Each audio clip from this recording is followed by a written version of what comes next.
The F-16 is a relatively mature airplane, so it's not the newest aircraft. That's why it's being replaced in many Western orbits. But it still is a very, very capable aircraft.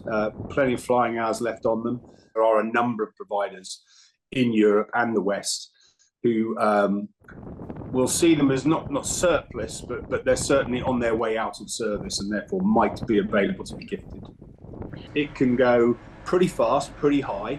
But more importantly, over the years, the avionics and the radar and the weapon systems has been constantly upgraded. So it's got all the bells and whistles of all the modern aircrafts. There are huge numbers of them out there. They're in operations with multiple nations who are already donors. So it's a bit like the Leopard 2 scenario. You can't get one nation to give them all. So you might need 5 or 6 nations to give a smaller number. I don't really see the F-16s being put too far into harm's way. I think they are effectively part of a layer of defence, that they would play a key part defending sort of the majority of Ukraine. They wouldn't necessarily be seen literally flying over the top of the tanks over the battlefront. That will be for others. But I wouldn't also expect to see Russia doing that either. And of course, the missiles have a relatively long range as well on the F-16, so they don't have to put themselves quite in harm's way.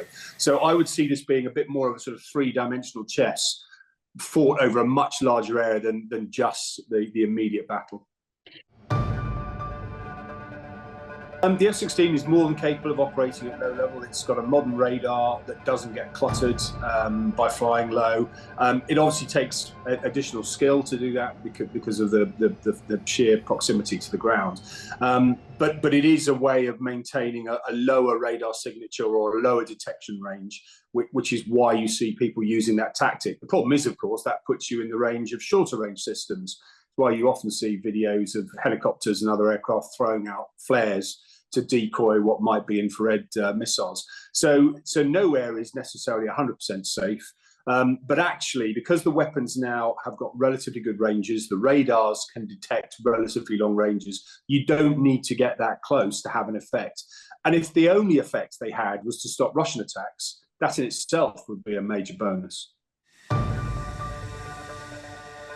Using missiles that target surface-to-air defences is a highly effective way. And I can tell you this for nothing. If you're a SAM operator, a Russian SAM operator, and you know that there are HARM missiles out there, you are very reluctant to turn on your radar for long periods of time because you then become the target yourself.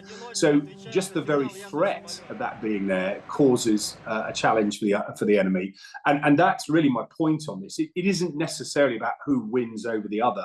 It's about putting the opposition on the back foot, degrading their ability to be effective, and thus negating what to them should have been an advantage. And that's really what I'm trying to push here for Ukraine is how can you effectively neuter as much of the Russian capability as possible to level the playing field that then allows the Ukrainian armed forces on the ground to win.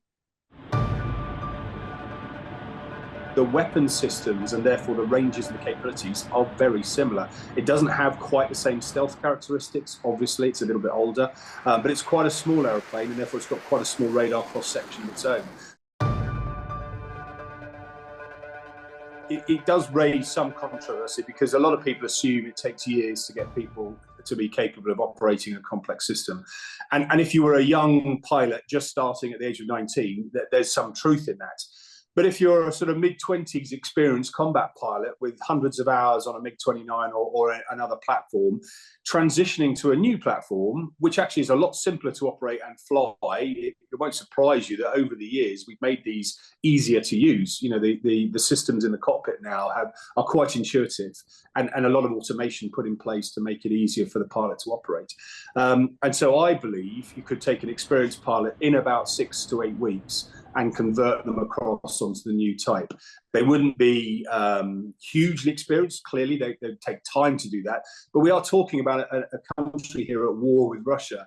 You know, there's no time for the niceties, and health and safety and some of the regulations that we apply in peacetime clearly would not apply. If you enjoyed this video, don't forget to like and subscribe to our channel.